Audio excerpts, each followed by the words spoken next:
ఐపీఎస్ల బదిలీలకు వ్యతిరేకంగా రాష్ట్ర ప్రభుత్వం వేసిన పిటిషన్పై హైకోర్టులో వాదనలు ముగిశాయి.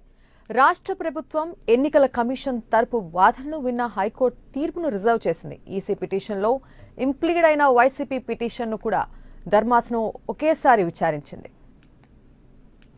ఇదే విషయంపై మరింత సమాచారం మా రిపోర్టర్ రవిచంద్ర ఫోన్ లైన్లో అందిస్తారు. రవిచంద్ర, ఐపీఎస్ల బదిలీలకు వ్యతిరేకంగా రాష్ట్ర ప్రభుత్వం వేసిన పిటిషన్పై హైకోర్టులో ముగిసిన వాదనలపై పూర్తి అప్డేట్స్ ఏ విధంగా ఉన్నాయి? దీన్ని ధర్మాసనం రిజర్వ్ చేయడానికి గల కారణాలు ప్రత్యేకంగా ఏ విధంగా కనిపిస్తున్నాయి?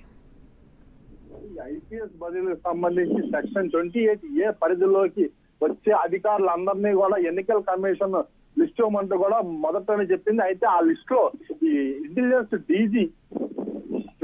ఇంటెలిజెన్స్ డీజీ కూడా సెక్షన్ 28A కిందకు వస్తాడంటూ కూడా ఏపీ స్టేట్ కి సంబంధించిన అడ్వకేట్ జనరల్ ఎలక్షన్ కమిషన్ ఇవ్వడం జరిగింది. అందులో భాగంగానే అయితే రాష్ట్ర ప్రభుత్వంలో పనిచేసే పోలీస్ అధికారులందరూ కూడా ఎలక్షన్ కమిషన్ కిందకే వస్తారు. కాబట్టి ఎలక్షన్ కమిషన్ కావాలంటే కనుక ఎవరినైనా ఎప్పుడైనా ట్రాన్స్ఫర్ చేసే అధికారం ఎలక్షన్ కమిషన్ ఉంటుందంటూ కూడా ఇటు ఎలక్షన్ ఈసీ తరపు న్యాయవాది వాదనలు వినిపించారు.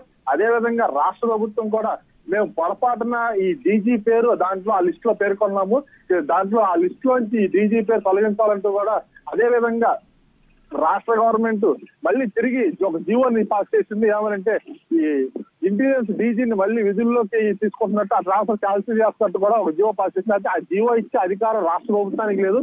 ఓవరాల్ గా దీని మీద జీవో ఇష్యూ చేయాలంటే అయితే గవర్నర్ ఇష్యూ చేయాలి, లేదంటే election commission of India issue చేయాలంటూ కూడా ఈసీ వాదనలు పెట్టింది. దీని మీద జడ్జిమెంట్ మాత్రం న్యాయస్థానం, ఉన్నత న్యాయస్థానం రిజర్వ్ లో పెట్టింది. అయితే అది ఎప్పుడైనా సరే న్యాయస్థానం దీంట్లో కొంత మేరకు రాజకీయ ఒత్తిళ్లు ఉన్నాయంటూ కూడా ఆరోపణలు వస్తున్నాయి. అదే క్రమంలో ఈ చాలా సెన్సిటివ్ మ్యాటర్ కాబట్టి దీన్ని రిజర్వ్ లో పెట్టాము. ఇది న్యాయస్థానం ఎప్పుడు కావాలంటే అప్పుడు వాళ్ళు తీర్పుని వెల్లడించవచ్చు. అయితే ఆ తీర్పు ఎప్పుడు ఇస్తారు, ఇవాళ ఇస్తారా, రేపు ఇస్తారా, ఎల్లుండి ఇస్తారా అనేది మాత్రం ఇంకా స్పష్టమైన సమాచారం అయితే మనకైతే లేదు Kranthi. Right Ravichandra, thank you.